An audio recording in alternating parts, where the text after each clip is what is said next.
I heard Mr. Hamel say to me, मैंने सुना mister humble मुझसे बोल रहे हैं, I want not scold you, मैं आपको डांटूंगा नहीं, लिटिल फ्रेंच मैं आपको डांटूंगा नहीं, you must feel bad enough, आप थोड़ा बुरा महसूस कर रहे होंगे, सी हाउ इट इज, देखो ऐसा कैसे होता है, every day we have said to our self, every day we have said to our self, प्रत्येक दिन हम अपने आप से बोलते हैं, वाह I have plenty of time, कि मेरे पास समय की कमी है, I will learn it tomorrow, मैं इसे कल सीख लूँगा, कल जान लूँगा, and now you see where we have come out, now you see, और अब आप देख रहे हो कि where we have come out, कि हम किस तरीके से उसको छोड़ देते हैं,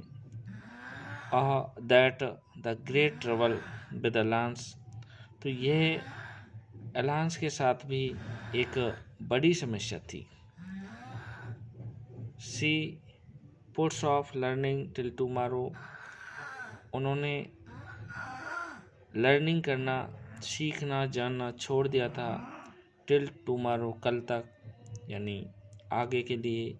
now those fellows out there will have the right to say to you, now those fellows, अब जो फेलो या अनुगमन करता, out of there will have the right to say, जो इस चीज़ से बाहर हैं, मैं अब उनसे ये कहना चाहूँगा, write to say to you, how is it you pretended to be French man, how is it, ऐसा कैसे है, you pretended to be French man, आप फ्रेंच मैन होने का बहाना करते हो, and yet you can neither speak nor write your own language, और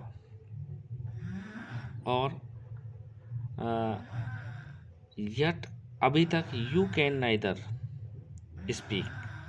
nor write, ना केवल आप, ना तो आप बोलना सीखे हैं और ना ही लिखना, your own language, आपकी स्वयं की भाषा, बट लेकिन you are not the roast, लेकिन आप सबसे खराब नहीं हो, लेकिन आप सबसे खराब नहीं हो, रोस्ट यानी सबसे खराब, पुअर लिटिल फ्रेंच, आप सबसे बेकार नहीं हो,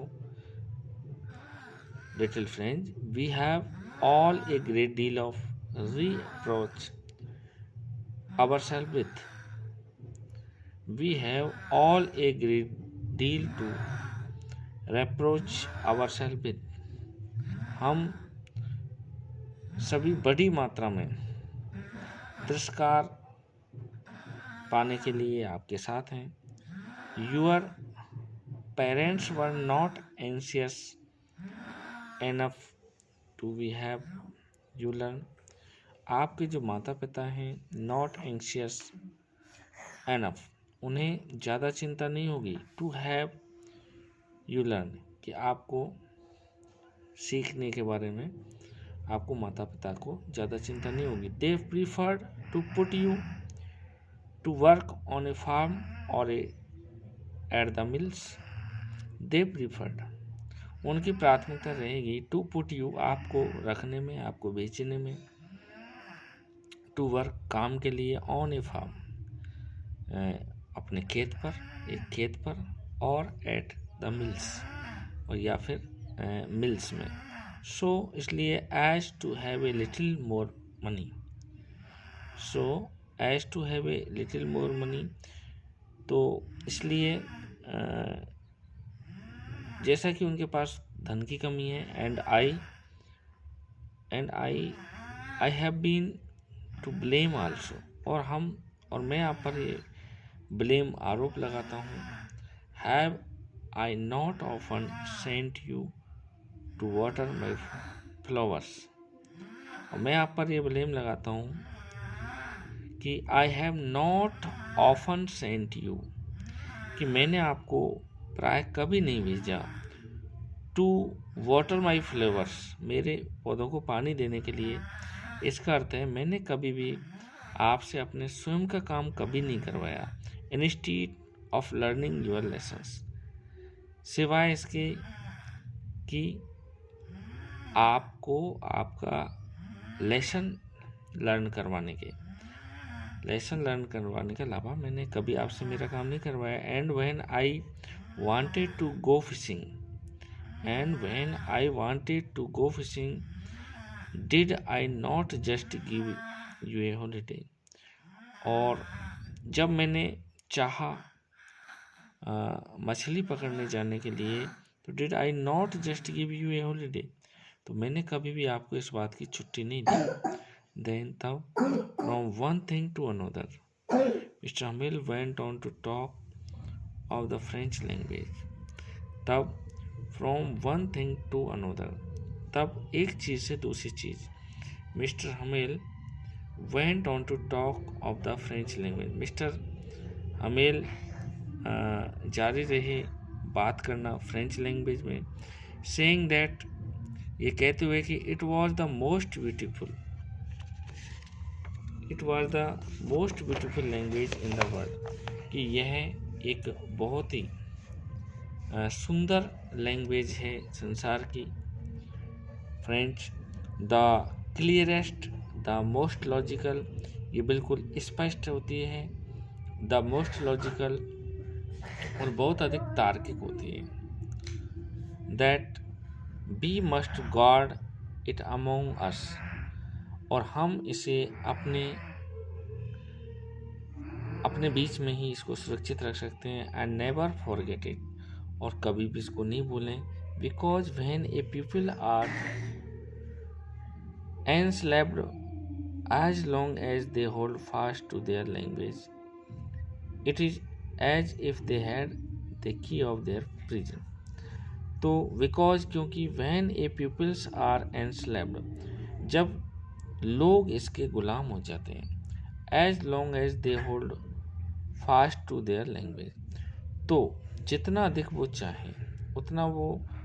अपनी लैंग्वेज में फास्ट हो सकते हैं। It is as if they had the key to their prison, और ये उनके एक तरह से कैद की चाबी है, उसमें फास्ट होना। Then he opened a grammar and read us our lesson, तब उन्होंने एक ग्रामर खोली, ग्रामर की किताब बुक खोली, रीड अस आवर लेसन, और हमारा अध्याय हमें पढ़ाने लगे। आई वॉज अमेज्ड, मुझे इस बात में अचंभा हुआ, मैंने अचंभित महसूस किया। टू सी, ये देखकर कि how well I understood it, कि किस तरीके से, कितनी ठीक तरीके से ये मुझे समझ में आ रही थी। All he sad seemed so easy, all he sad, और जो कुछ भी, सब कुछ वो जो बोल रहे थे, सीम्ड सो इजी, वो मुझे सरल प्रतीत हो रहे थे। सो इजी, बिल्कुल सरल। आई थिंक टू दैट, और मैंने सोचा कि I had never listen so carefully, मैंने सोचा कि मैंने इसे कभी भी सावधानी से नहीं सुना। And that he had never explain, और कभी भी उन्होंने इसे एक्सप्लेन किया। एवरीथिंग विद सो पेशेंस, सब कुछ एक धैर्य के साथ थी। It seemed almost as if the poor, और ये बिल्कुल अधिकतर बिल्कुल उस तरीके से प्रतीत हो रही थी। As if the poor man wanted to give us all he know before going away, तो जिस तरीके से पुअर मैन वांटेड, एक गरीब व्यक्ति चाहता है, टू गिव अस, उसे सब कुछ मिल जाए, सब कुछ दे दिया जाए, ऑल ही नो, जो कि वो जानता है, बिफोर गोइंग अवे, जब उसके चले जाने से पहले। नेक्स्ट हम अगले पार्ट में पढ़ेंगे। धन्यवाद, थैंक यू।